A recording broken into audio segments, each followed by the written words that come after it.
بڑے مہربان نہایت رحم والے اللہ تعالیٰ کے نام سے شروع کرتا ہوں۔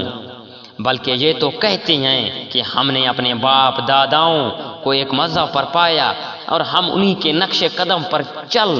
راہ یافتہ ہیں۔ اسی طرح آپ سے پہلے بھی ہم نے جس بستی میں کوئی ڈرانے والا بھیجا، وہاں کے آسودہ حال لوگوں نے یہی جواب دیا کہ ہم نے اپنے باپ داداؤں کے ایک دین پر پایا، ہم تو انہی کے نقش پا کی پیروی کرنے والے ہیں۔ کہا بھی کہ اگر چاہا میں تمہارے پاس اسے بہت بہتر طریقہ لے کر آیا ہوں جس پر تم نے اپنے باپ داداؤں کو پایا، تو انہوں نے جواب دیا کہ ہم اس کے منکر ہیں جسے دے کر تمہیں بھیجا گیا ہے۔ پس ہم نے ان سے انتقام لیا اور دیکھ لے جھٹلانے والوں کا کیسا انجام ہوا۔ اور جبکہ ابراہیم نے اپنے والد سے اور اپنی قوم سے فرمایا کہ میں ان چیزوں سے بیزار ہوں جن کی تم عبادت کرتے ہو، صرف اس ذات کی جس نے مجھے پیدا کیا اور وہی مجھے ہدایت بھی کرے گا،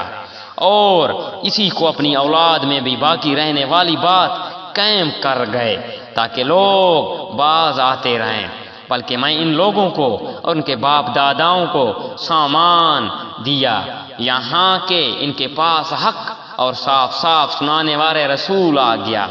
اور حق کے پہنچتے ہی یہ بول پڑے یہ تو جادو ہے اور ہم اس کے منکر ہیں، اور کہنے لگے یہ قرآن ان دونوں بستیوں میں سے کسی بڑے آدمی پر کیوں نہ نازل کیا گیا کہ آپ کے رب کی رحمت کو یہ تقسیم کرتے ہیں۔ ہم نے ہی ان کی زندگانی دنیا کی روزی ان میں تقسیم کی اور ایک کو دوسرے سے بلند کر دیا تاکہ ایک دوسرے کو محتاط کر لیں،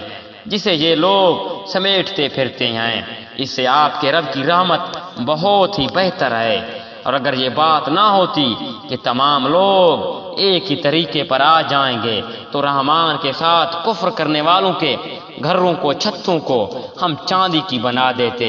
اور زینوں کو بھی جن پر چڑھا کرتے ہیں، اور ان کے گھر کے دروازوں اور تخت بھی جن پر وہ تکیہ لگا لگا کر بیٹھتے ہیں، سونے کے بھی، اور یہ سب کچھ یوں ہی سا دنیا کی زندگی کا فائدہ ہے،